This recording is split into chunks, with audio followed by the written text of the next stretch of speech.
Chapter 1. A World at War. The year is 1945. The world is in chaos. For 6 long years, nations have been fighting. Cities are in ruins. Families are torn apart. Everywhere, people suffer. Japan stands alone in the Pacific. Its soldiers refuse to give up. They fight bravely but desperately. On land, in the air, and at sea, the battles are fierce. Many lives are lost every day. Still, Japan does not surrender. The Allies, led by the United States, Britain, and the Soviet Union, plan their next move. They want to end the war quickly. But how? The leaders are tired of bloodshed. An invasion of Japan could cost millions of lives. Soldiers and civilians would die. The world watches and waits. People hope for peace. They want the fighting to stop. But no one knows how or when the war will end. In America, something secret is happening. Scientists and engineers work together in hidden laboratories. Their project has a strange name, the Manhattan Project. Only a few people know about it. The goal is clear. Build a new kind of weapon. A weapon so powerful that it can destroy an entire city. The scientists use advanced technology. They split atoms to release massive energy. This is the atomic bomb. In July 1945, the first bomb is tested in the desert of New Mexico. The explosion is terrifying. A huge fireball lights up the sky. The ground shakes for miles. One scientist whispers, "Now we are all sons of destruction." Others stand in silence. They know the world has changed forever. President Harry Truman hears the news. The bomb is ready. He faces a terrible choice. Should he use it? If he does, thousands will die. But if he doesn't, the war might go on for years. More people will suffer. Truman consults his advisors. They tell him Japan will never surrender. They argue the bomb will save lives in the long run. The president thinks deeply. He feels the weight of the decision. Finally, he gives the order. The bomb will be used. On the other side of the world, in Japan, life continues. In the city of Hiroshima, people wake up early. It is August 6th, 1945. The sky is clear, the air warm. Workers head to factories. Children play in the streets. Housewives prepare breakfast. No one knows what is coming. At 8:15 a.m., a single plane appears in the sky. It is a B-29 bomber, named the Enola Gay. It flies high, almost invisible. A bomb falls silently from the plane. It takes only seconds to reach the ground. Then, an explosion. A flash brighter than the sun. A heat wave spreads out, melting everything in its path. Buildings collapse. Fires erupt everywhere. People scream, run, and fall. The city is turned to ashes in an instant. The pilot of the Enola Gay, Paul Tibbets, looks back at the explosion. He sees a massive mushroom cloud rising into the sky. He feels pride and horror at the same time. "What have we done?" one of his crew members whispers. On the ground, survivors are in shock. Their homes are gone. Their families are gone. Many are badly burned. They wander through the ruins looking for help. But help does not come quickly. Hospitals are destroyed. Doctors are dead. The city is silent, except for the cries of the injured. News of the bombing spreads quickly. The world is stunned. Some people cheer, thinking the war will end. Others are horrified. They wonder how humans could create such a terrible weapon. But Japan does not surrender. Leaders there do not understand what has happened. They think Hiroshima was hit by a very large bomb. They do not realize the true power of the atomic bomb. 3 days later, on August 9th, another bomb is dropped. This time, the target is Nagasaki. The destruction is just as terrible. Thousands more lives are lost. Japan can no longer fight. Its leaders know they must give up. On August 15th, Emperor Hirohito speaks to the nation. It is the first time the people hear his voice. He announces that Japan will surrender. The war is over, but the world will never be the same again. The atomic bombings of Hiroshima and Nagasaki changed history. They showed the world the horrors of nuclear weapons. They ended one of the deadliest wars in history. But they left deep scars on the survivors and their cities. This is only the beginning of the story.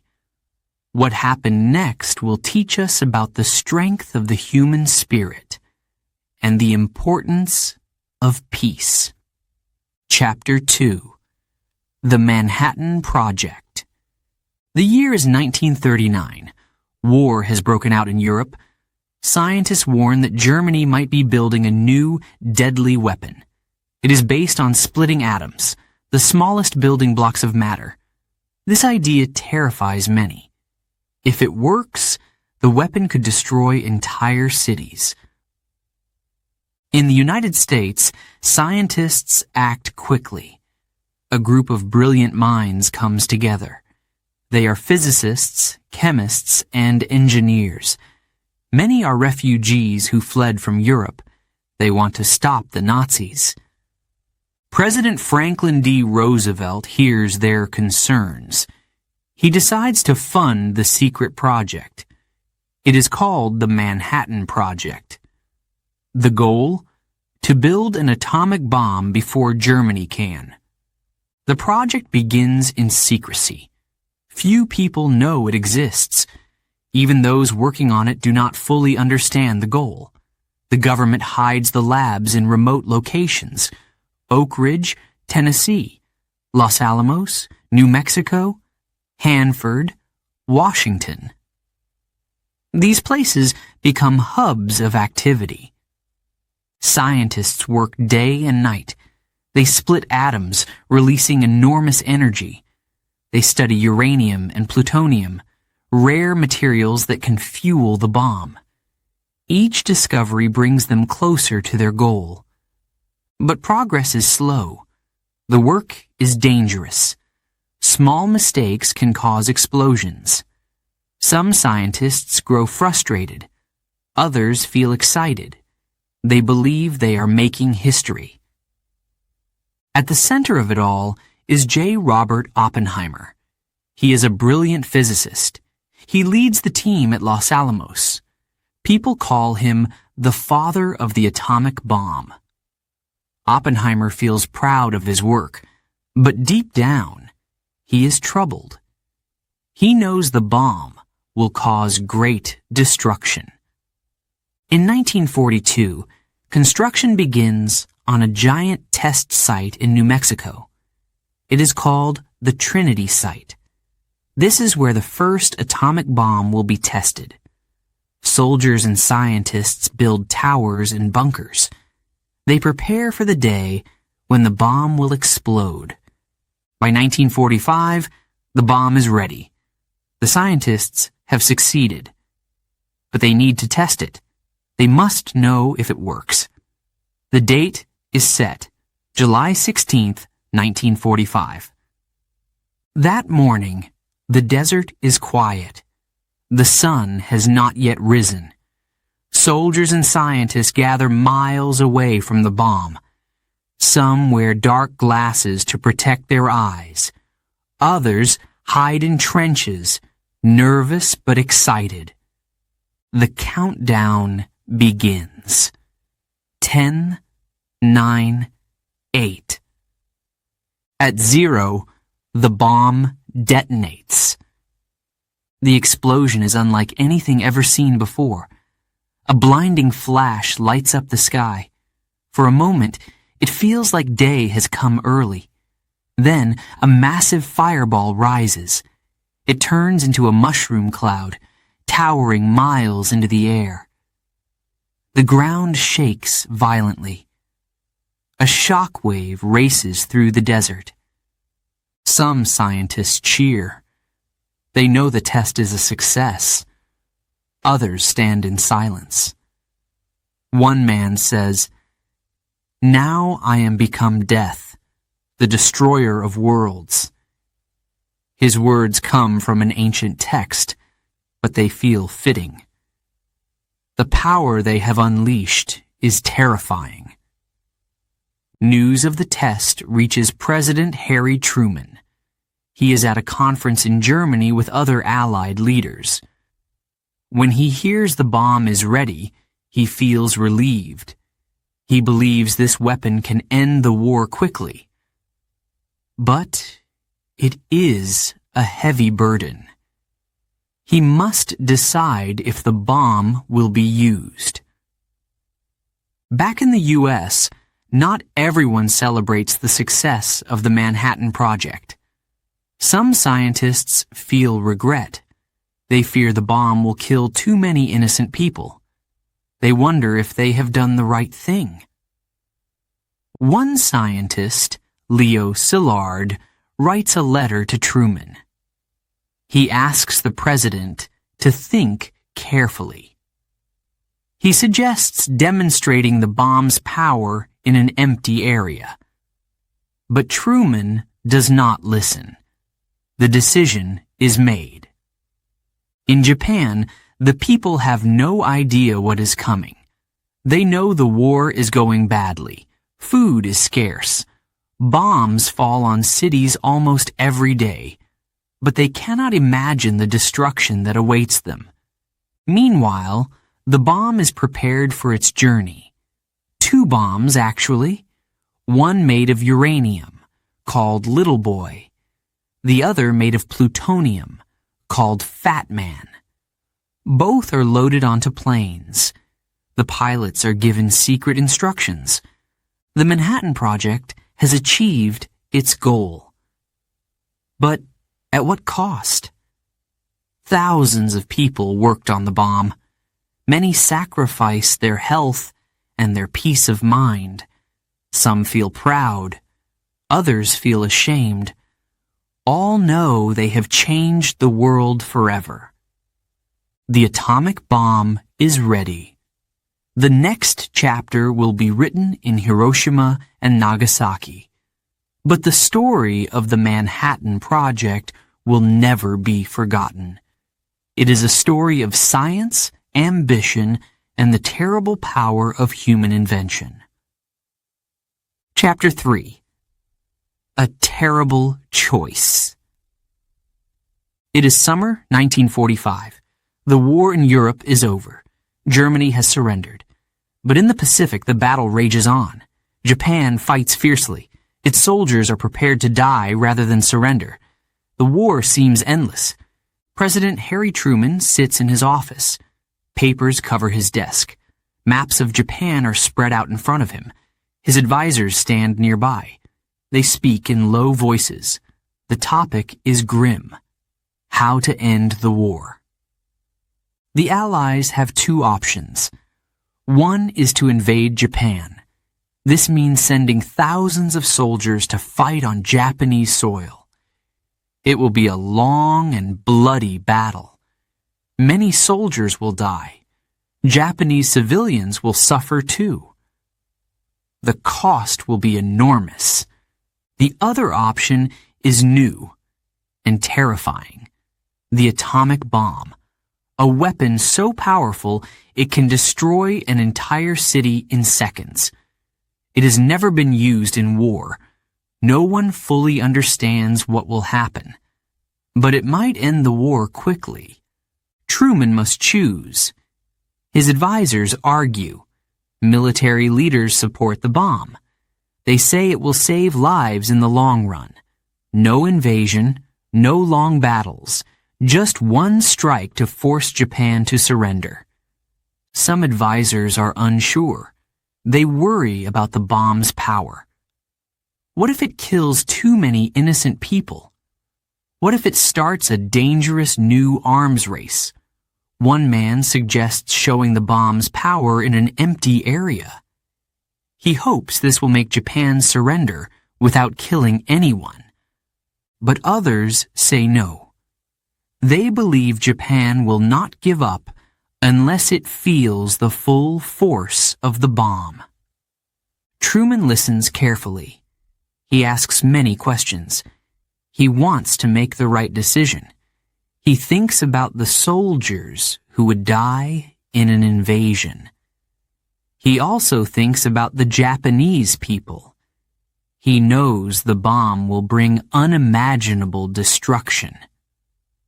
Truman writes in his diary, "I have to decide, but this is the hardest decision of my life." He cannot sleep. The weight of the war rests on his shoulders. The next day, Truman meets his closest advisors again.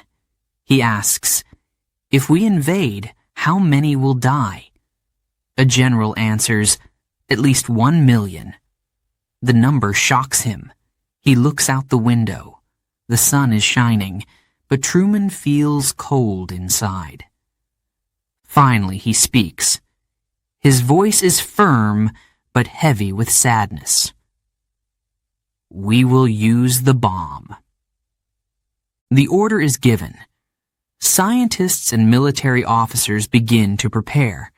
2 bombs are ready. One is made of uranium. It is called Little Boy. The other is made of plutonium. It is called Fat Man. They are carefully loaded onto planes. Targets are chosen: Hiroshima and Nagasaki. These cities are major industrial centers. Destroying them will weaken Japan's ability to fight. Meanwhile, the people of Hiroshima and Nagasaki live their daily lives. They know the war is not going well. Food is scarce. Air raids happen often, but they do not know that their cities have been chosen. They do not know what is coming. Truman travels to Germany for the Potsdam Conference. He meets with British and Soviet leaders. Together, they issue a warning to Japan. The message is clear: surrender or face total destruction. But Japan does not surrender. Its leaders believe they can still win. They prepare for a final battle. They think the Allies will invade. They do not expect the bomb. As the days pass, Truman waits anxiously. He knows the bomb will soon be used. He hopes it will bring the war to an end. But deep down, he feels uneasy. He wonders if he has made the right choice. In his diary, he writes again, "I pray that this terrible weapon will save lives, but I fear the destruction it will cause." August 6, 1945. The day has come. A B-29 bomber named Enola Gay takes off from an island in the Pacific. Its mission is secret. Only the crew knows what they are carrying. The bomb is armed. The pilot, Paul Tibbets, feels the weight of his task. He knows this flight will change history. The city below is peaceful. People go about their morning routines. Workers head to factories. Children laugh and play. They have no idea that death is flying towards them. At 8:15 a.m., The bomb is dropped. It falls silently, unnoticed. Then, a flash, a fireball, an explosion that shakes the earth. Truman receives the news later that day. Hiroshima is gone. The bomb worked. But the loss of life is staggering. Tens of thousands are dead. The city is in ruins. The president feels conflicted. He knows this could end the war, but at what cost? He turns to his advisors. If Japan does not surrender, use the second bomb. 3 days later, on August 9th, a second bomb is dropped, this time on Nagasaki. The destruction is just as terrible. More lives are lost. Japan is devastated. On August 15th, Japan surrenders. The war is over. Truman's decision has brought peace, but it has also unleashed a new kind of fear. The world now knows the power of the atomic bomb. Truman looks out the window of his office. He sees people celebrating in the streets, but he does not feel joy. He thinks of the lives lost in Hiroshima and Nagasaki. He wonders if history will judge him harshly. Chapter 4. Hiroshima, the first target. It is August 6th, 1945. The morning begins like any other in Hiroshima. The sun rises over the city. The streets are busy with workers and children. Men and women head to factories and offices. Shops open their doors. Life goes on, even during wartime. The city seems peaceful, but beneath the calm, there is tension. People know the war is not going well. Many cities in Japan have already been bombed. Hiroshima, however, has been spared so far. People wonder why. They feel both lucky and uneasy. In the skies over Hiroshima, a single plane approaches. It is a B-29 bomber called the Enola Gay. The crew is silent. They know their mission is unlike any other. Inside the plane is a weapon that will change the world. A bomb named Little Boy. The pilot, Paul Tibbets, checks his instruments. His heart races. He knows what will happen when the bomb is dropped. He knows the destruction it will cause. But orders are orders. He tells his crew to prepare. Below, the people of Hiroshima go about their day. Children laugh as they play in the parks. Mothers hang laundry to dry in the summer sun. Workers in factories focus on their machines.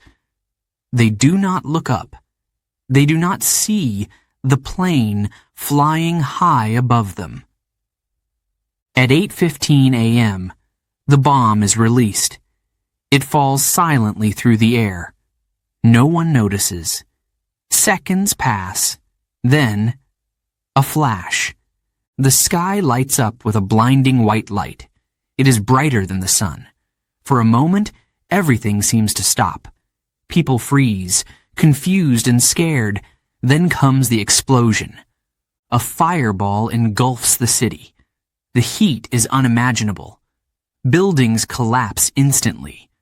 A shockwave tears through the streets, knocking people to the ground. Fires start everywhere, spreading quickly. The sound is deafening.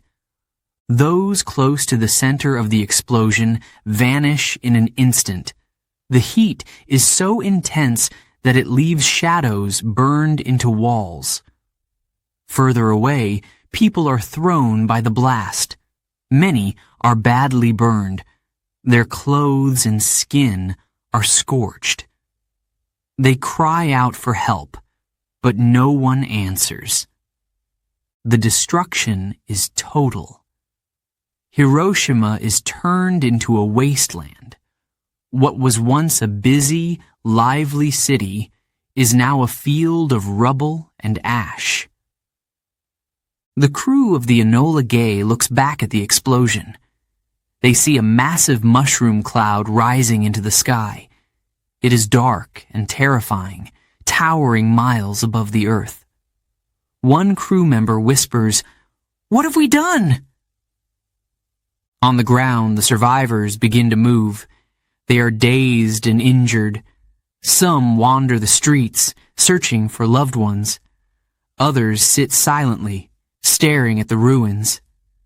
A mother calls out for her child, but there is no answer.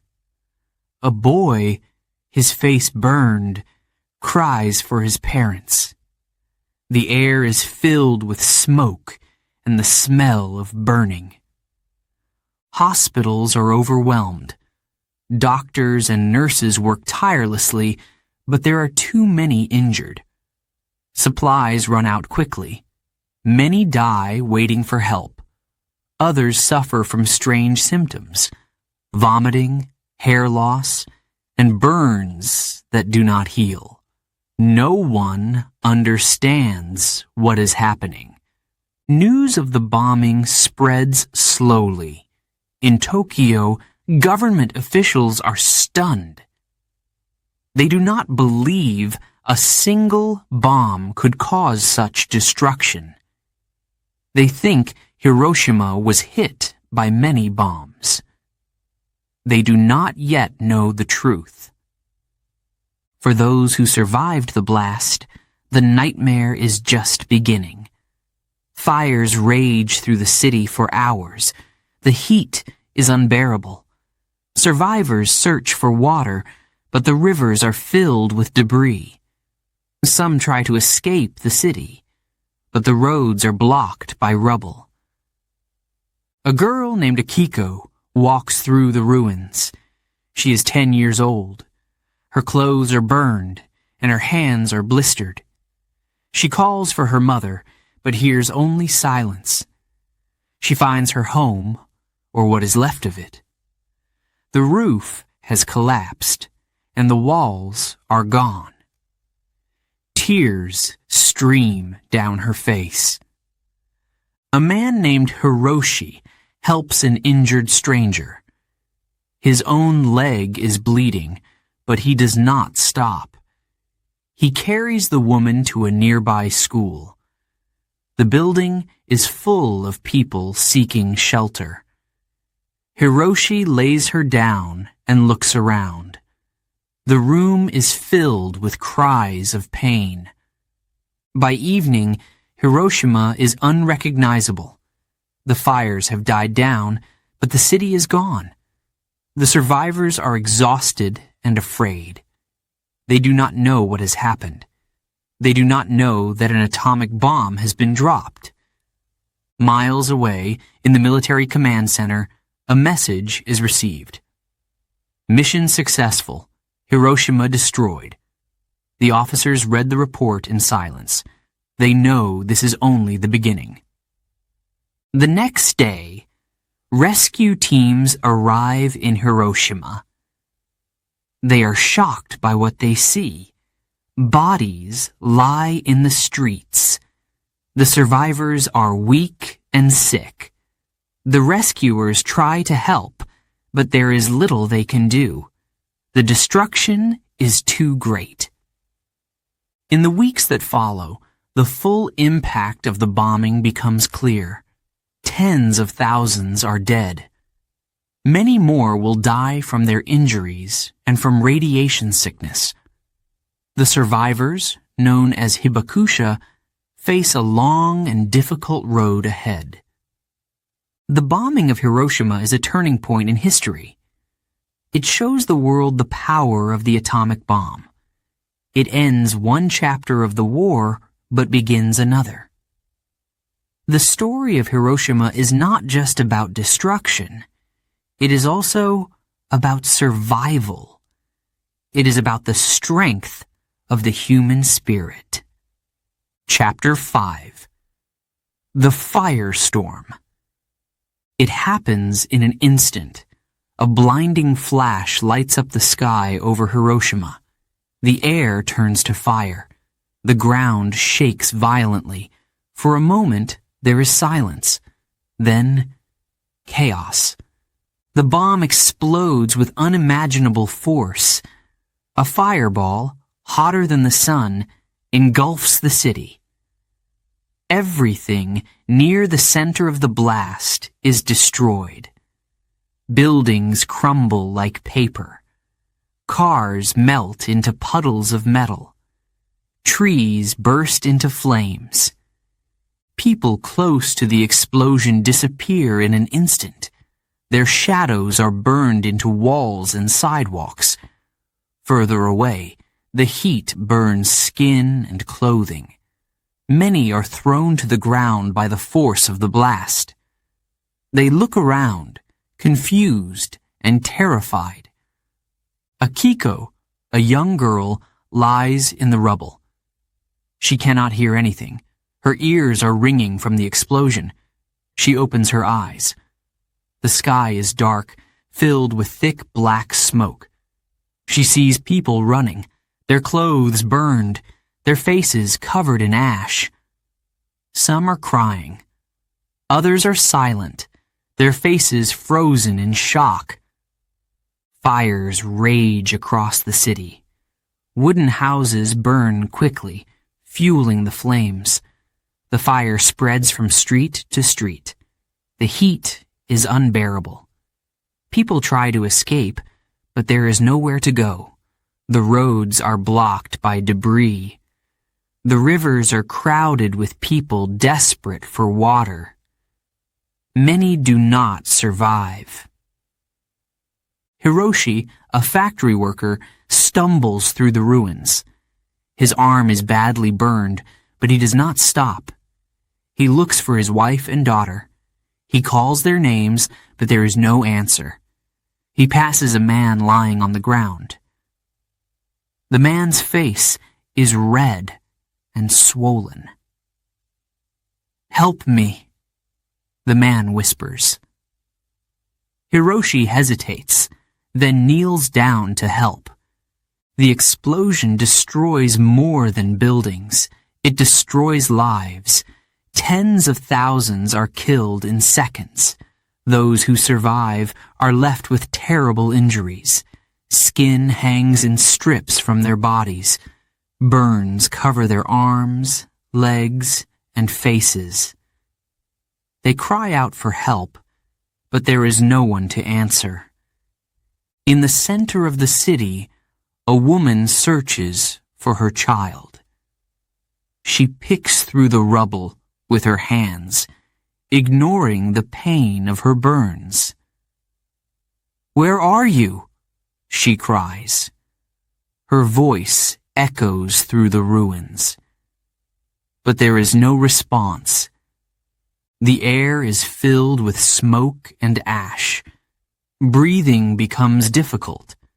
The sun is hidden behind the dark cloud rising from the city. It looks like a giant mushroom, stretching high into the sky. People stop and stare at it. They have never seen anything like this before. What has just happened? Rescue teams are slow to arrive. The roads are destroyed, and communication is cut off. The survivors must help each other. Some share water. Others tear strips of cloth to bandage wounds. They try to comfort the injured, but there is little they can do. The suffering is too great. The fires burn for hours. They consume everything in their path. A strong wind spreads the flames even faster. The heat is so intense that metal melts. People try to escape by jumping into the rivers, but the water is boiling hot. Many do not survive. Akiko finds shelter under a fallen piece of wall. She holds her knees to her chest and rocks back and forth. Her burns sting, and her throat is dry. She does not cry. She is too scared. Around her, She hears the moans of the injured. The city she knew is gone. Hiroshi reaches the edge of the city. He is covered in ash, his burns raw and bleeding. He carries the injured man he found earlier. They collapse under a tree, gasping for air. Hiroshi looks back at the city. It is a sea of fire. He whispers, "Why? Why did this happen?"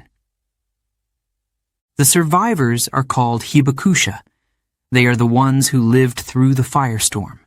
But their suffering is not over. In the days that follow, many fall sick. They vomit and lose their hair. Their burns do not heal. No one understands why. They do not know about radiation. The hospitals are destroyed. Doctors and nurses do their best to help, but they are overwhelmed. Supplies run out quickly. Some patients die while waiting for treatment. Others cling to life, hoping for a miracle. The city is silent now. The fires have burned out. The streets are filled with rubble. Bodies lie everywhere, some buried under collapsed buildings. The smell of smoke and death hangs in the air. Hiroshima is no longer a city. It is a wasteland. But even in this destruction, there are moments of kindness. Survivors help each other, sharing what little they have. A mother finds a lost child and takes him in as her own. A group of men carries an elderly woman to safety. These small acts of humanity shine like light in the darkness. News of the bombing spreads slowly. In Tokyo, officials are shocked. They cannot believe that one bomb caused so much destruction. They think it must have been many bombs dropped at once. They do not yet understand the power of the atomic bomb. In the United States, President Truman receives a report. The bomb worked. Hiroshima is destroyed. The war may soon be over. But at what cost? Truman feels both relief and sorrow. He knows the world has changed forever. For the people of Hiroshima, life will never be the same. The survivors carry physical and emotional scars. They mourn their loved ones. They wonder why their city was chosen. They try to rebuild, but it will take years. The firestorm of Hiroshima is a warning to the world. It shows the devastating power of the atomic bomb. It reminds us of the cost of war, and it raises questions we are still trying to answer. Was it necessary? Could it have been avoided? Before we begin Chapter 6, a quick note for our listeners. You're currently listening to this audiobook on Woo English. Remember, this content is specially made for Woo English listeners only. If you're hearing it on any other channel, it may be a violation of Woo English's rights. Please ensure you're tuned into the right source to fully enjoy and respect this audiobook journey. Now let's continue the story. Chapter 6, Voices of the Survivors. The city is silent now. Smoke rises from the ruins of Hiroshima. The fires have burned out, but the streets are filled with ash and rubble. The survivors begin to move. They are weak, injured, and afraid.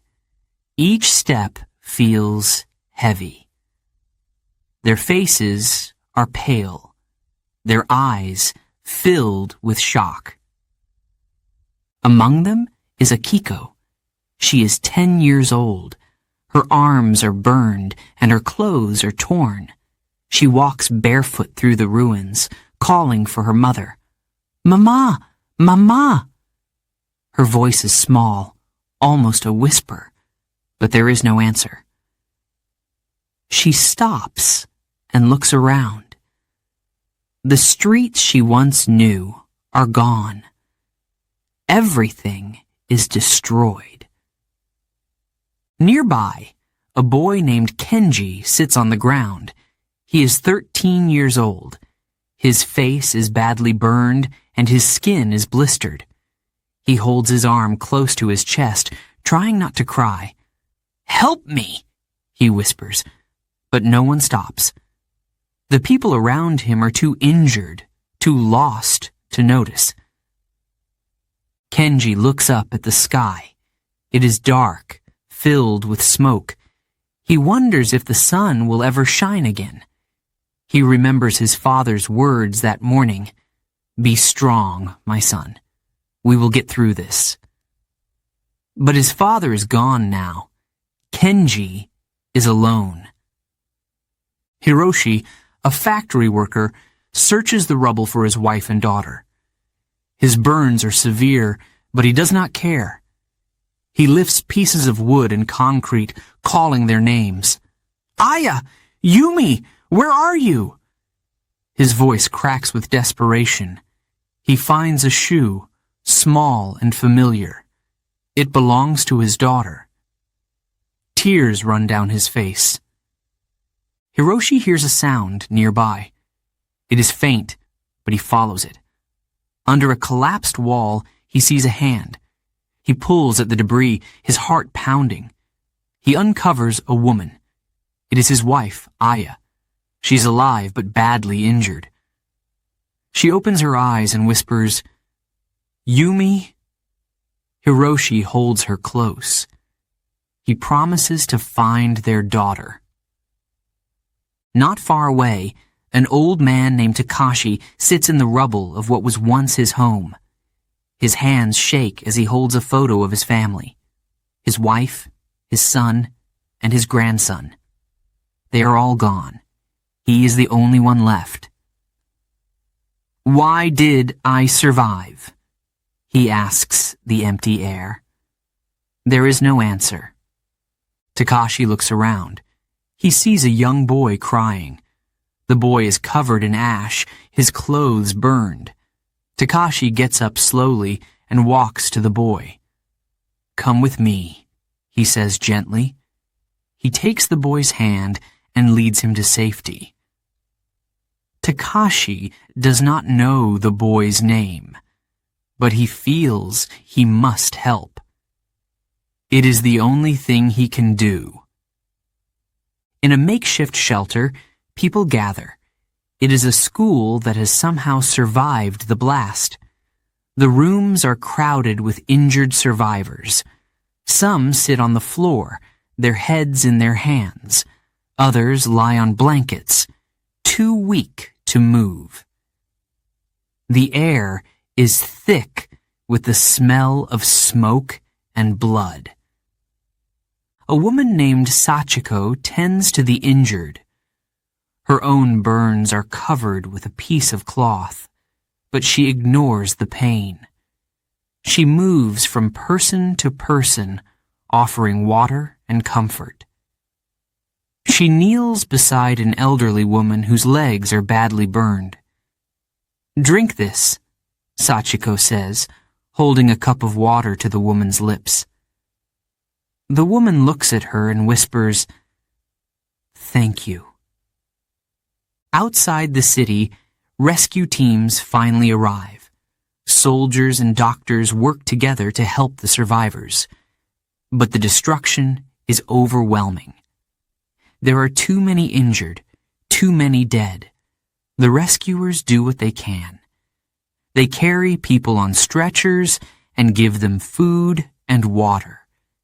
But supplies are limited. Many do not survive. One rescuer finds a young girl lying in the rubble. Her eyes are closed, and she is barely breathing. He picks her up gently and carries her to the nearest shelter. She opens her eyes for a moment and says, My brother, is he safe? The rescuer does not know what to say. He holds her hand and promises to look for him. Days pass, but the suffering does not end. The survivors face new horrors. Many fall sick with strange symptoms. They vomit, lose their hair, and feel weak. The doctors do not know what is causing it. They have never seen anything like this before. It is the invisible poison of radiation. Kenji, the boy with the burned face, sits in a corner of the shelter. He cannot eat or drink. He feels colder each day, even though the sun is shining outside. A doctor kneels beside him and touches his hand. "Stay strong," the doctor says. But Kenji does not respond. He closes his eyes, too tired to speak. Akiko, the 10-year-old girl, finds her way to the river. She sees people lying on the banks, their faces turned to the water. Some are alive, some are not. Akiko kneels beside a woman who is barely breathing. The woman opens her eyes and says, "Take this." She hands Akiko a small locket. Inside is a photo of a smiling family. "Promise me, you will remember us," the woman whispers. Then she is gone. Akiko holds the locket tightly. She does not understand why this is happening, but she feels the weight of the woman's words. She promises to remember. Hiroshi finds his daughter, Yumi, in a field outside the city. She is alive but weak. Her hair is falling out and her skin is pale. Hiroshi carries her to the shelter where his wife is resting. Aya smiles when she sees Yumi. For a moment they feel hope. They are together again. But they know the road ahead will be hard. The voices of the survivors are filled with pain and loss. But they are also filled with courage. In the darkest hour, they find ways to help each other. They share water, food, and kindness. They hold on to hope, even when it seems impossible. The survivors, known as Hibakusha, will carry their stories for the rest of their lives. Their voices remind the world of what happened in Hiroshima. They remind us of the cost of war and the strength of the human spirit. Chapter 7. Nagasaki, a second blow. It is August 9th, 1945. The morning begins like any other in Nagasaki. The sky is partly cloudy. Workers head to factories. Fishermen prepare their boats. Children play outside. The city seems peaceful, but the war is always on their minds. Many people have heard about Hiroshima. News of the bombing has spread, though details are unclear. Some worry their city could be next. Others think it is impossible. They tell themselves, Nagasaki is safe. In the early hours, a B-29 bomber takes off from an airbase. It carries a bomb called Fat Man. The crew knows their mission. They must deliver the second atomic bomb. Their target is Nagasaki. The plane approaches the city. Clouds cover the area, making it hard to see. The pilot almost turns back, but then a break in the clouds. He sees the city below. The bomb is released. At 11:02 a.m., the bomb explodes. A blinding flash lights up the sky. The air fills with fire. The ground shakes violently. The explosion is even more powerful than the one in Hiroshima. Buildings collapse in an instant. A factory near the center of the blast is flattened. Workers inside do not have time to scream. Homes and schools are turned to rubble. Fires erupt everywhere, spreading quickly. Yuki, a young mother, is feeding her baby when the explosion happens. She is thrown across the room. Her house collapses around her. Dust fills the air. She coughs and struggles to stand. Her baby is crying. She searches through the rubble and finds him, alive but covered in ash. She holds him close, tears streaming down her face. Hiro, a fisherman, is on his boat when the bomb falls. The blast knocks him into the water. When he surfaces, he sees the city on fire. Thick black smoke rises into the sky. He swims to shore, his heart pounding. "What has happened?" he whispers. The destruction is unimaginable. Thousands are killed instantly. Those who survive are left with terrible injuries. Burns cover their bodies. Skin hangs from their arms and legs. Many wander the streets, dazed and bleeding. A boy named Koji limps through the ruins. His clothes are burned and his face is blistered. He calls for his mother, but there is no answer. He finds a woman sitting on the ground. Her hands are burned and she is holding something tightly. Koji realizes it is a shoe. The woman looks at him and says, "This was my daughter's." She starts to cry. Fires rage across the city. The heat is unbearable. People run in all directions trying to escape. Some jump into the river, desperate for relief.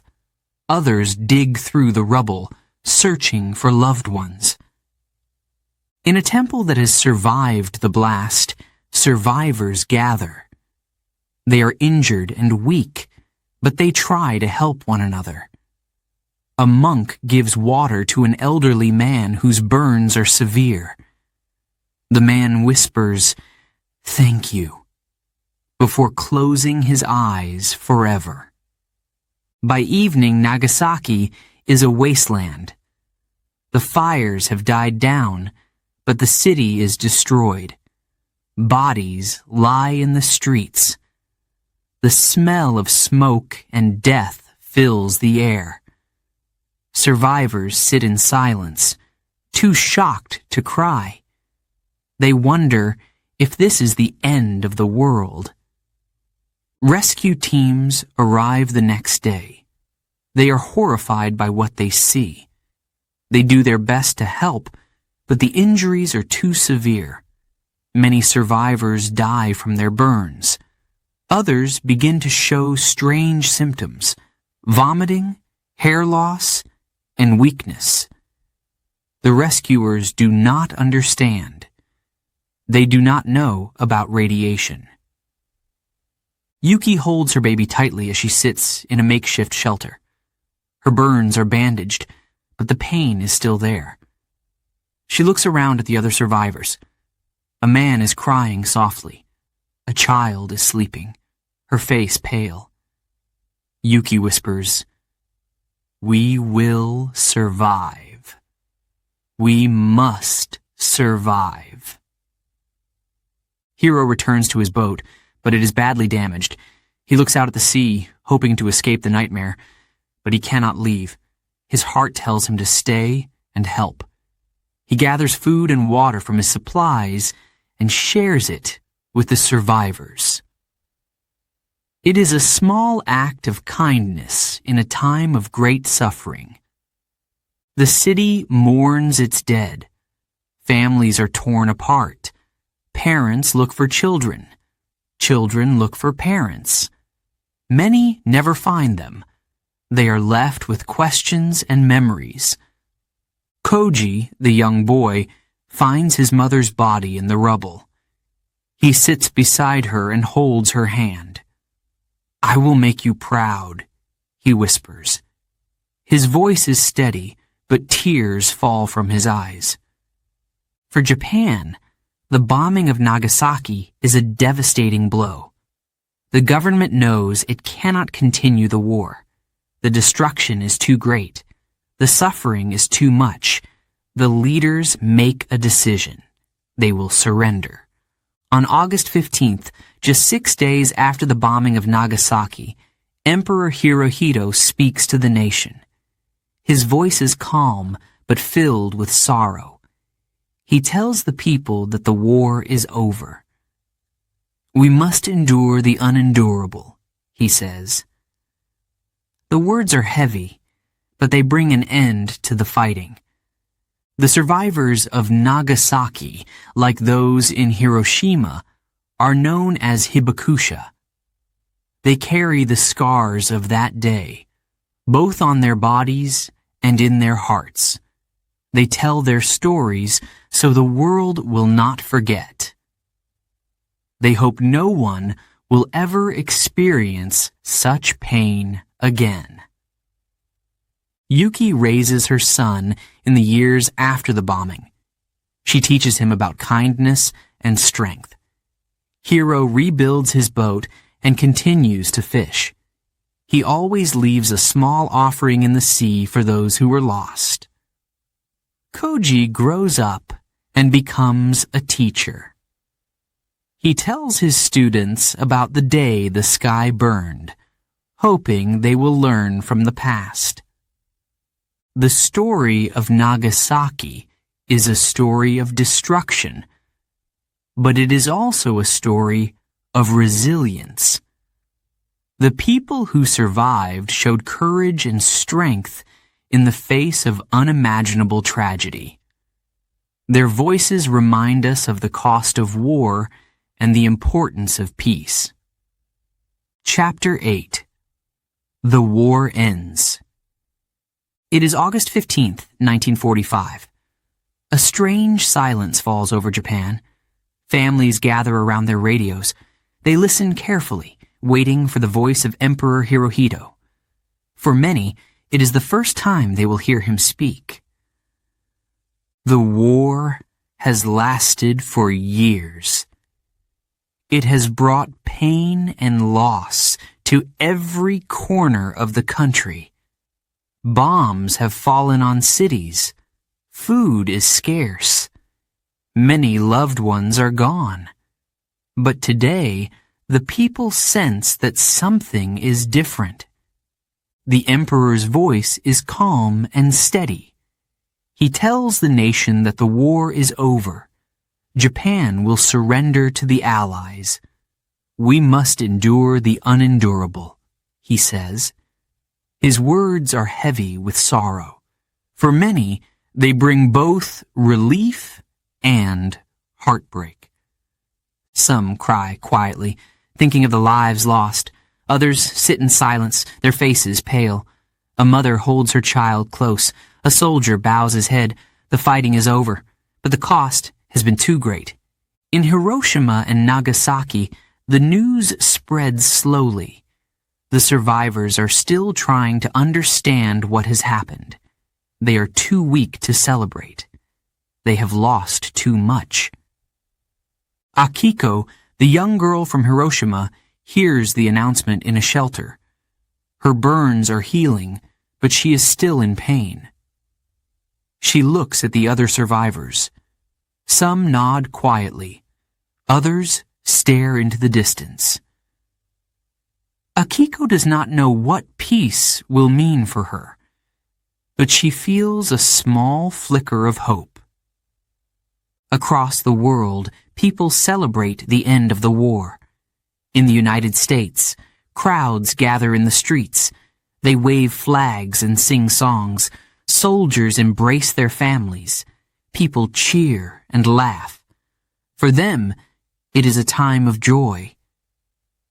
But even in the celebrations, there is sadness. Many remember the lives lost. They think of the soldiers who will never return home. They think of the cities destroyed. The victory feels hollow. The world will never be the same. In Tokyo, leaders sign the official documents of surrender. It is September 2nd, 1945. The ceremony takes place aboard the USS Missouri, an American battleship. Japanese officials bow their heads as they sign. Allied leaders watch in silence. General Douglas MacArthur, the Supreme Allied Commander, declares, "These proceedings are closed. The war is officially over. For the survivors of Hiroshima and Nagasaki, the end of the war does not end their suffering. They carry the scars of the bombings both on their bodies and in their hearts. Many struggle with illnesses caused by radiation. Others mourn the loss of their families and homes." In Nagasaki, Yuki cradles her baby. She survived, but her husband did not. She whispers to her son, "We must be strong.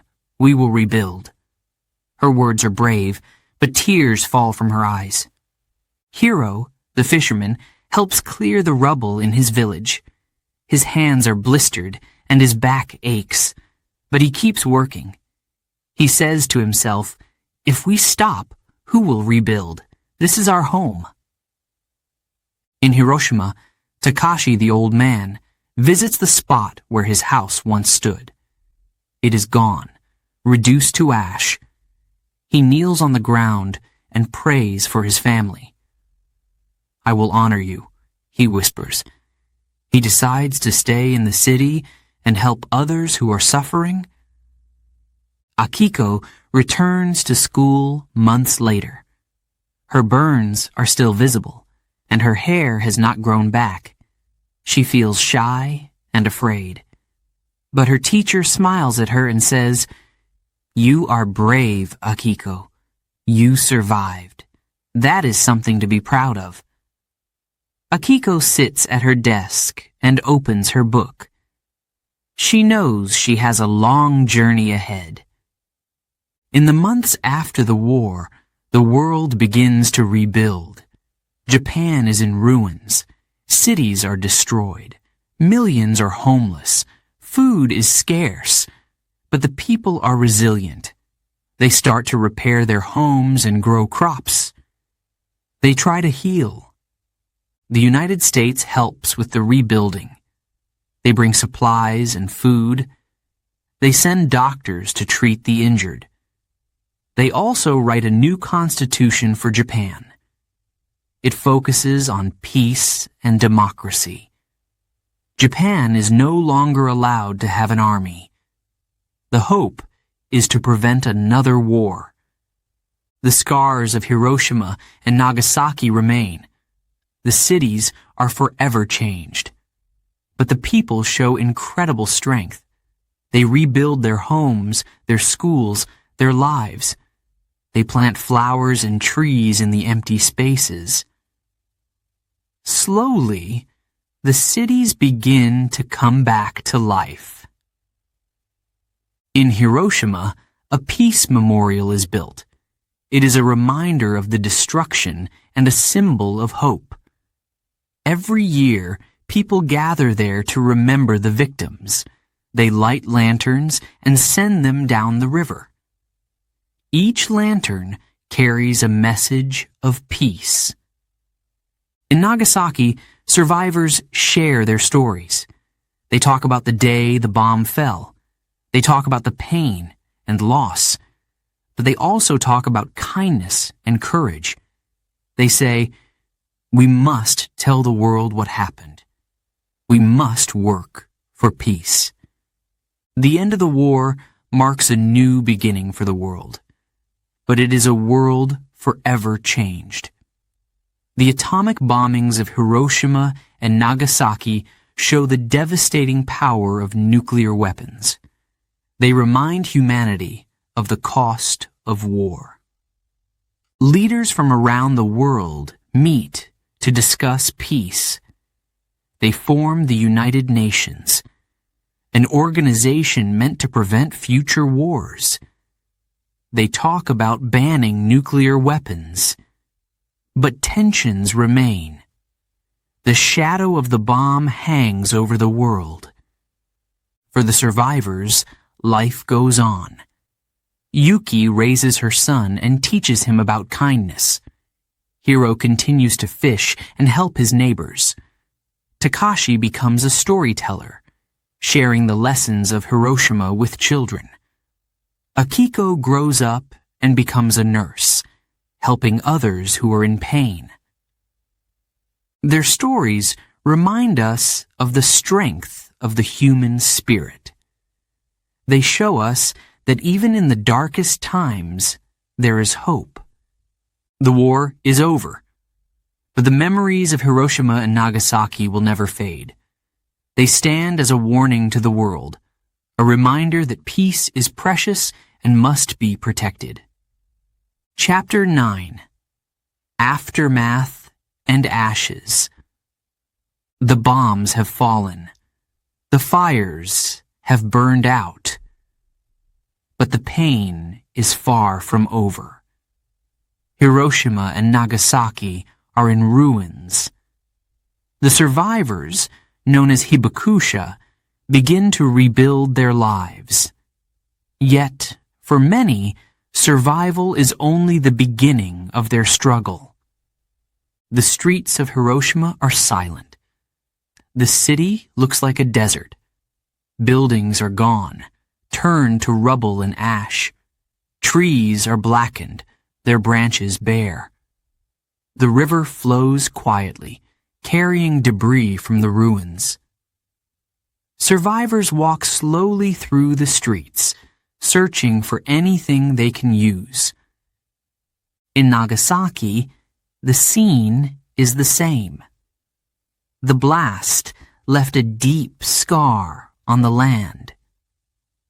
Where homes and schools once stood, there is now emptiness. The ground is scorched.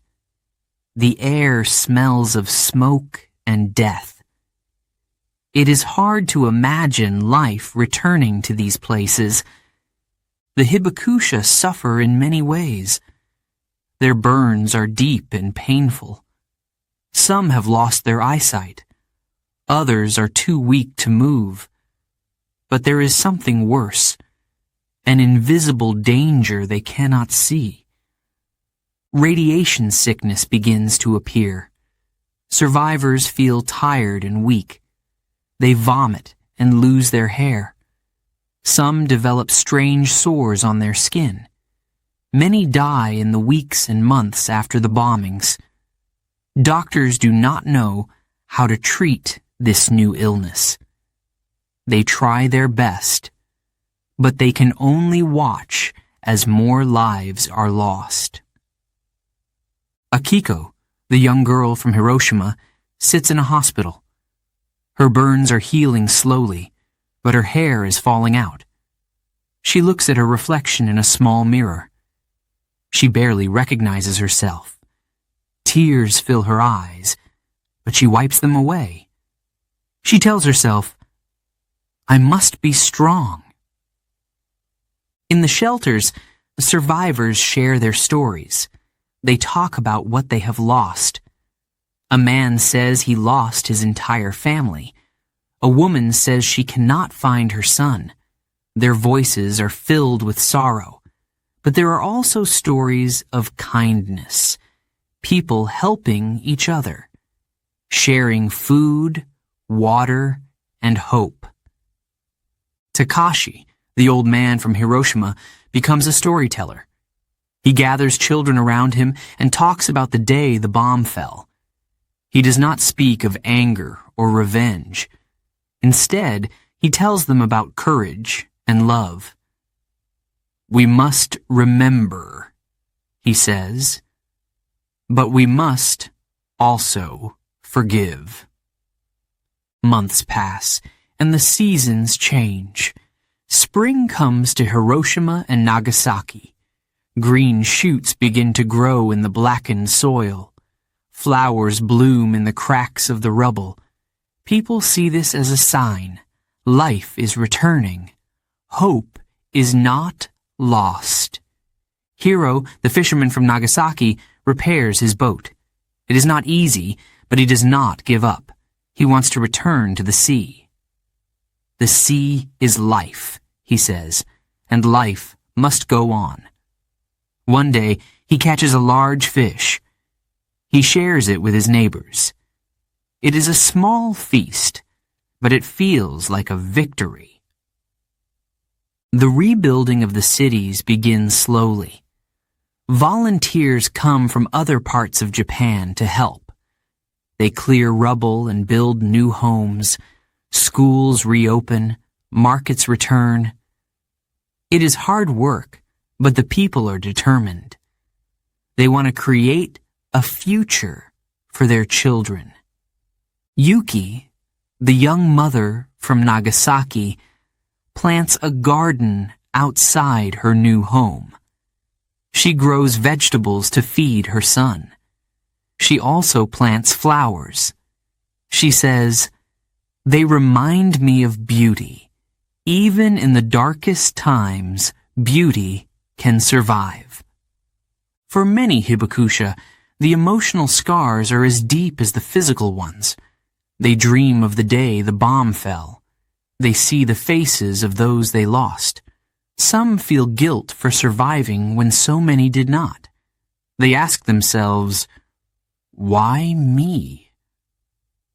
Koji, the boy from Nagasaki, writes a letter to his mother, even though she is gone. He writes about his life now and his hopes for the future. "I will be a good person," he writes. "I will make you proud." Around the world, people learn about Hiroshima and Nagasaki. They see photos of the destruction. They hear stories from the survivors. Many are shocked. They did not understand the power of the atomic bomb. Now they see what it can do. Leaders from many countries call for peace. They say the bombings must never happen again. But tensions remain high. Nations begin to build their own atomic bombs. The shadow of nuclear war hangs over the world. Despite the challenges, the hibakusha find ways to move forward. They form groups to support each other. They share their stories, hoping to teach others about the horrors of war. They work to promote peace. Akiko grows up and becomes a nurse. She helps others who are sick or injured. She says, "I know what pain feels like. That is why I want to help." Her kindness touches many lives. Takashi travels to schools and talks to students. He tells them about Hiroshima and Nagasaki. He says, "You are the future. You must make sure this never happens again." Hiroshima and Nagasaki are rebuilt, but they are not the same. The scars of the bombings remain. Monuments are built to honor the dead. Each year, people gather to remember. They light lanterns and place them in the rivers. The lanterns carry messages of peace. In Hiroshima, a single tree survived the bombing. It still stands today, a symbol of resilience. People come from all over the world to see it. They say it gives them hope. The story of the hibakusha is a story of pain and loss, but it is also a story of courage and hope. They show us that even in the darkest times, the human spirit can endure. From the ashes, they rebuild their lives. They teach us the importance of peace and the strength of forgiveness. Chapter 10. Rebuilding Hope. The war is over. Hiroshima and Nagasaki are in ruins. The people have lost so much: homes, loved ones, and their sense of safety. But they are not broken. From the ashes, they begin to rebuild. Slowly, step by step, hope returns. In Hiroshima, the streets are filled with rubble. Survivors clear the debris with their bare hands. They have no machines, only simple tools. But they work together. Neighbors help neighbors. Strangers share food and water. The spirit of community grows stronger. Akiko, the young girl who survived the bombing, watches her father rebuild their home. His hands are rough and tired, but he never stops. "We will live here again," he tells her. Akiko nods. She believes him, even though the task seems impossible. Nagasaki faces the same challenges. The city is silent at first, but soon the sound of hammers and saws fills the air. People build small huts from scrap wood. These shelters are simple, but they are a start. They give families a place to sleep, to eat, to dream again. Yuki, the young mother, plants vegetables in her garden. Her son helps her water the soil. She tells him, "These plants will grow strong, just like us." Her voice is full of determination. The rebuilding is not just about homes. Schools reopen, even though they're damaged. Children sit on the floor, sharing books and pencils. Teachers remind them that learning is the key to a better future.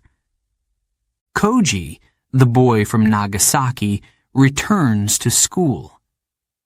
His burns are still healing, and he is nervous about seeing his classmates. But when he arrives, they welcome him warmly. "We are glad you're here," one boy says. Koji smiles for the first time in weeks. Factories are repaired. Workers return to their jobs. Farmers plant rice in the fields. Fishermen, like Hiro, mend their boats and go back to the sea. Each day, the cities become more alive. The people refuse to give up. They know they must keep going. In Hiroshima, something special happens. A tree begins to grow. It is near the center of the explosion, where nothing should have survived.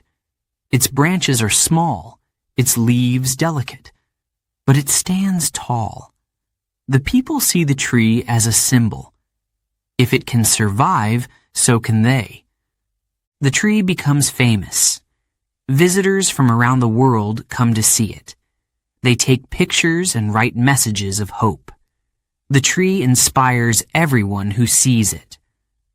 Memorials are built in both cities. In Hiroshima, a peace memorial rises near the center of the blast. It is a simple structure, but it carries deep meaning. Inside, the names of the victims are written. People come to pray and leave flowers. Akiko and her father visit the memorial. She stands quietly, looking at the names. "We must remember them," she says. Her father nods. "And we must make sure this never happens again." In Nagasaki, a similar memorial is built. It is a place of reflection and sorrow, but also of hope.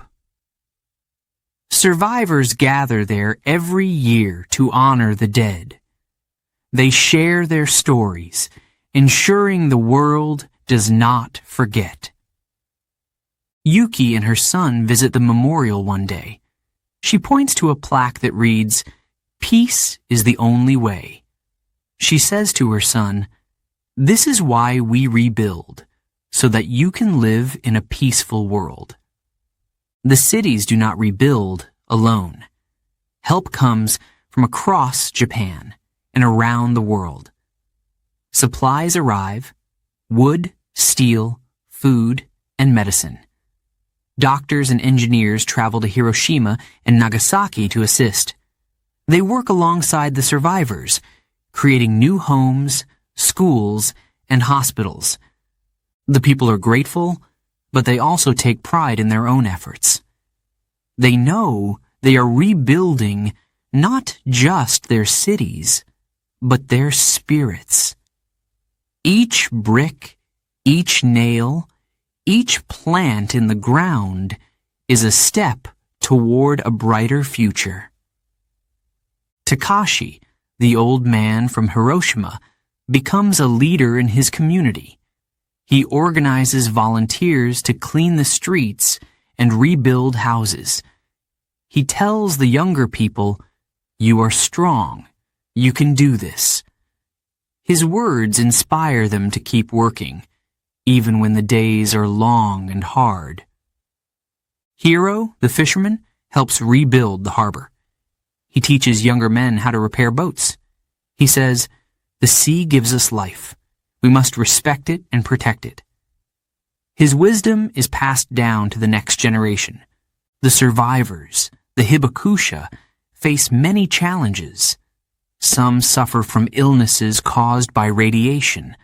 Others struggle with memories of the bombings. But they support each other. They form groups to share their stories, their pain, and their hopes. Akiko joins one of these groups as she grows older. She meets other survivors and listens to their stories. She learns that she is not alone. Together, they find strength. As the years pass, Hiroshima and Nagasaki transform. New buildings rise. Parks are created. Flowers bloom where there was once only ash. Children play in the streets, their laughter filling the air. The cities are alive again. In Hiroshima, a flame burns in the Peace Memorial Park. It is called the Flame of Peace. It will burn until all nuclear weapons in the world are destroyed. People from every country come to see it. They promise to work for peace. In Nagasaki, a statue stands in a park. It shows a man pointing to the sky with one hand and extending the other in peace. It is a reminder of the past and a symbol of hope for the future.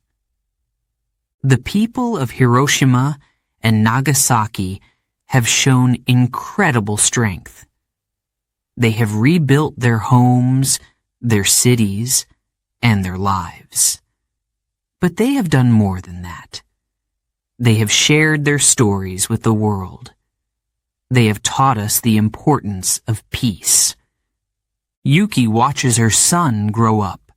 He becomes a teacher, spreading the lessons of Hiroshima and Nagasaki to his students. She feels proud, knowing that her struggles were not in vain. Koji writes a book about his experiences. He says, "We cannot change the past, but we can change the future. Let us choose peace." Akiko becomes a guide at the Peace Memorial in Hiroshima. She tells visitors about the day the bomb fell and how the city rose again. Her voice is calm, but filled with passion. "This is our story," she says, "and it is a story of hope." Hiroshima and Nagasaki are no longer just cities. They are symbols of resilience and peace. They remind us of the horrors of war, but also of the strength of the human spirit.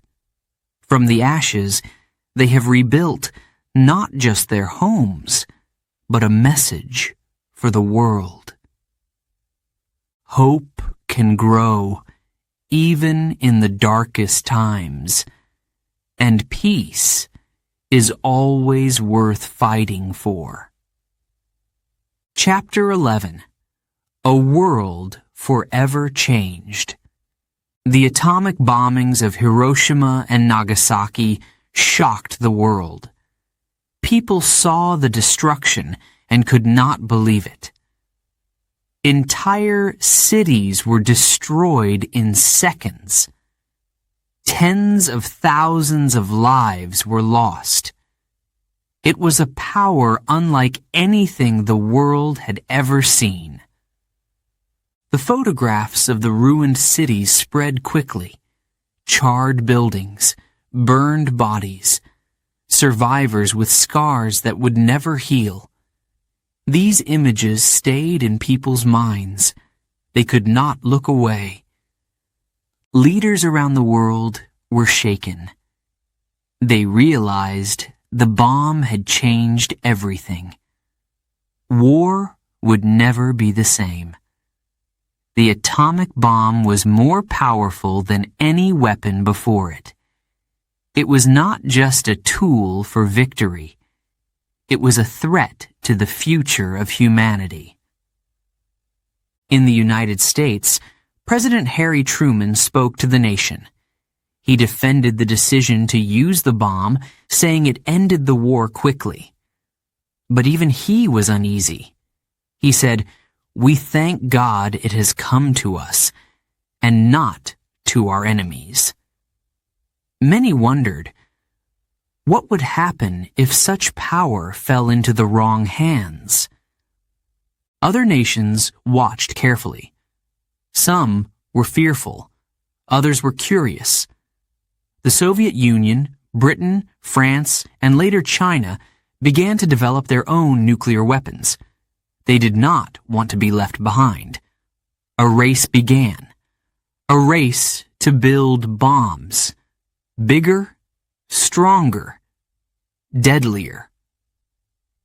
By 1949, the Soviet Union had its first atomic bomb. The world held its breath. Two superpowers now had the ability to destroy each other. People wondered, what would happen if they used these weapons? The idea of a new war, a nuclear war, terrified everyone. This fear spread across the globe. In schools, children practiced hiding under desks in case of an attack. Sirens were tested in cities, warning people of possible bombings. People built shelters underground. They stored food and water, preparing for the worst. The shadow of the bomb loomed over every nation. It was a time of great fear, but also great change. The world entered a new era, the nuclear age. Leaders of nations met often to discuss peace. The United Nations, formed after World War II, became a place for these discussions. Countries spoke of reducing their weapons, but trust was hard to find. Each nation wanted to protect itself. Many believed peace was only possible through strength.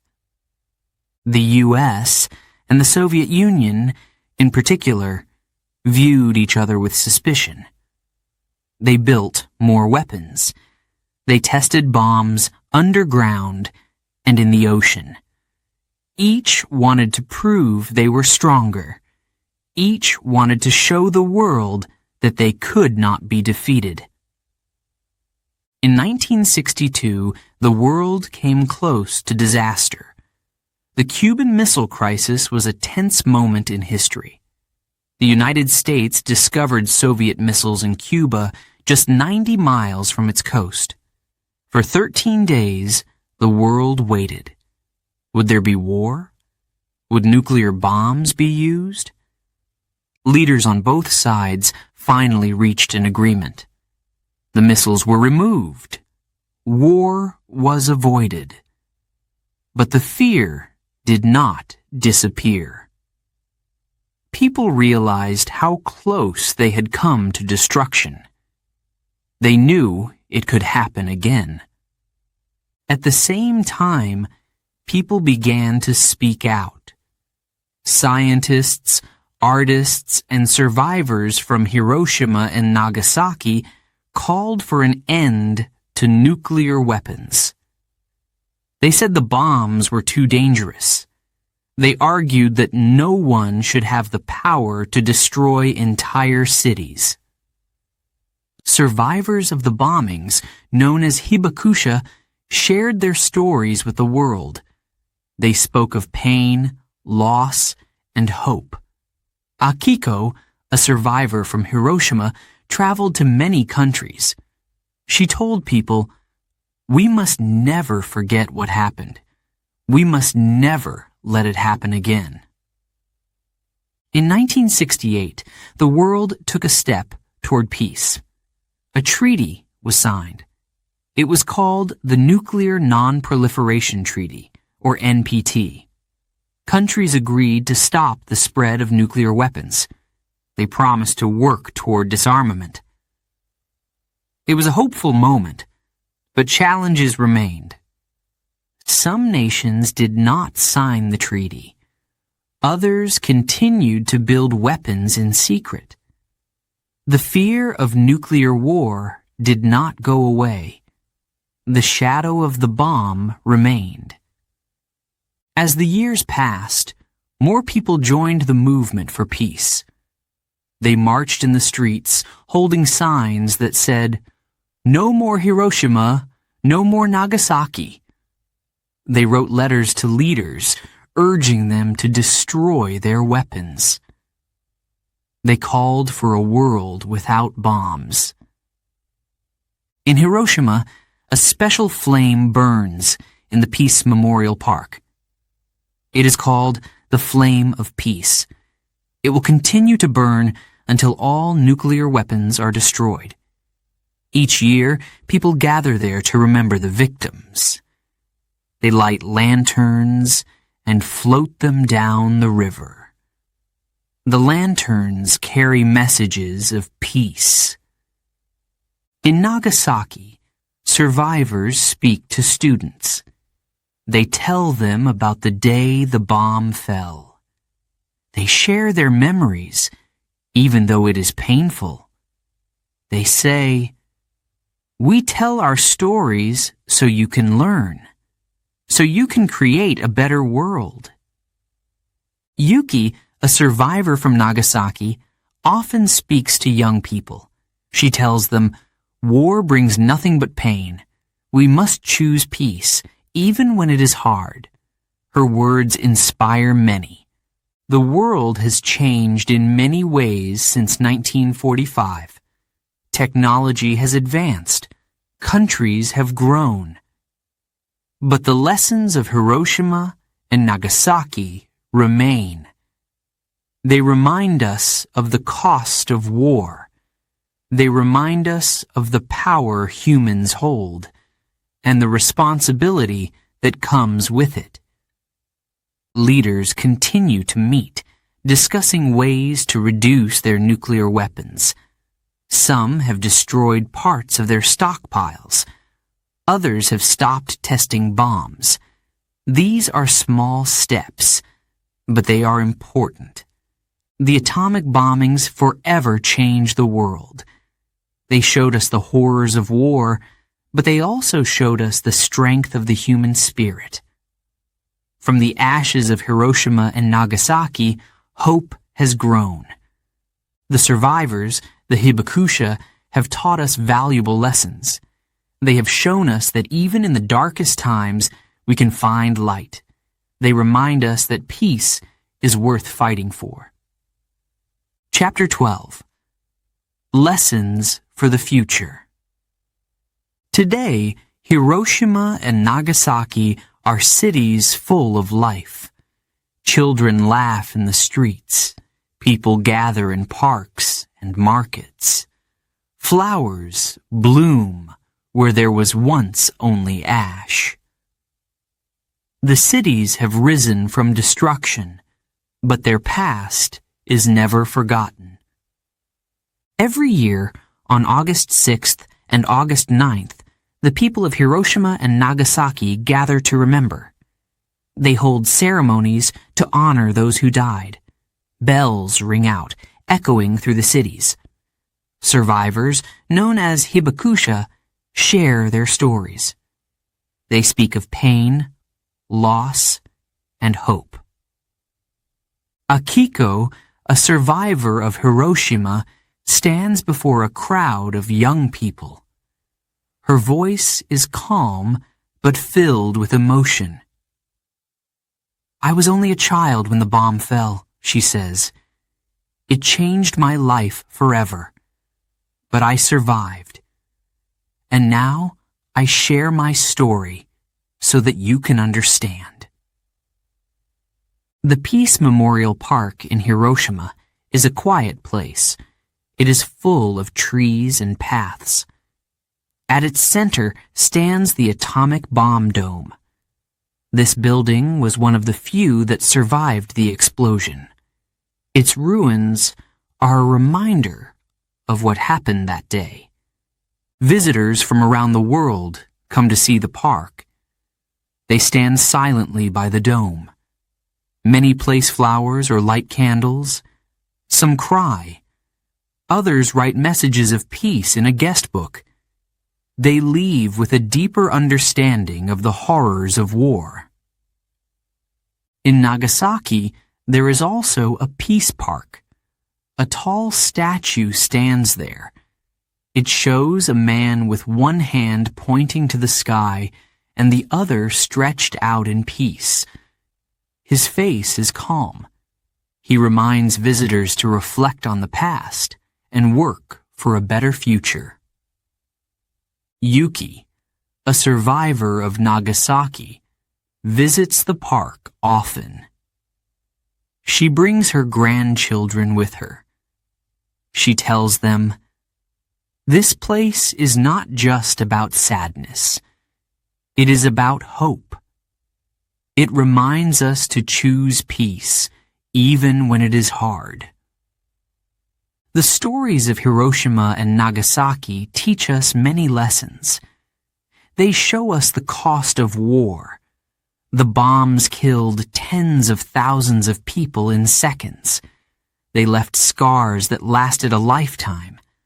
But they also show us the strength of the human spirit. The survivors rebuilt their cities and their lives. They turned their pain into a message for the world. One lesson is clear. We must value life. The survivors remind us that every life is precious. They say, "War destroys lives, families, and dreams. We must work to protect each other."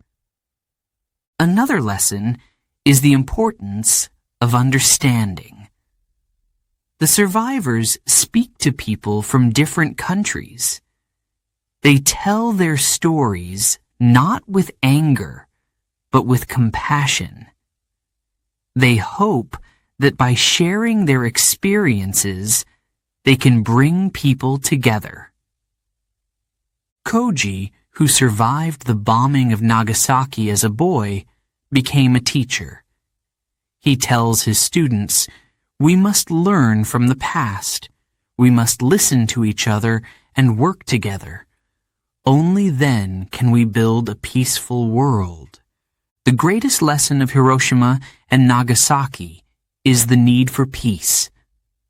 The atomic bombings showed the world the dangers of nuclear weapons. They taught us that these weapons are too destructive to ever be used again. In Hiroshima, a flame burns in the Peace Memorial Park. It is called the Flame of Peace. It will continue to burn until all nuclear weapons are destroyed. People come from all over the world to see it. They leave with a promise to work for a world without war. Many survivors dedicate their lives to this cause. They speak at schools, universities, and conferences. They share their stories with anyone who will listen. They say, "We cannot change the past, but we can shape the future. Akiko often travels to other countries. She tells people about the day the bomb fell. She shows pictures of Hiroshima before and after the explosion. She says, "This is what war does. This is why we must choose peace." The world has changed since 1945. Many nations have nuclear weapons, but there are also movements for disarmament. Leaders meet to discuss reducing their stockpiles. Treaties are signed. These are small steps, but they are important. The survivors remind us that we cannot become complacent. Yuki says, "Peace is not easy. It is something we must work for every day. We must teach our children and their children to value it." Young people play a key role in this effort. They are the future. They carry the lessons of Hiroshima and Nagasaki forward. They join peace groups. They write letters to leaders. They march in protests, holding signs that say, "No more nuclear weapons." Koji's grandson is one of these young people. He says, "My grandfather's story inspires me. I want to make sure no one else experiences what he did. I want to build a better world." The lessons of Hiroshima and Nagasaki are not just about war. They are about humanity. They teach us to be kind, to help each other, and to never give up hope. They remind us that even in the darkest times, we can find light. The survivors are living proof of this. They faced unimaginable pain, but they found the strength to rebuild. They turned their suffering into a message of peace. Their voices echo across the world, reminding us of what truly matters. Today, Hiroshima and Nagasaki stand as symbols. They remind us of the past, but they also guide us toward the future. They show us what is possible when we choose hope over fear, compassion over hate, and peace over war. As Akiko often says, the story of Hiroshima and Nagasaki is not just about destruction. It is about resilience. It is about the power of the human spirit. The chapter ends here, but the lessons continue. Hiroshima and Nagasaki call on us to remember, to learn, to act. Their stories are not just theirs. They belong to all of us. Together, we can honor their message. Together, we can create a world of peace.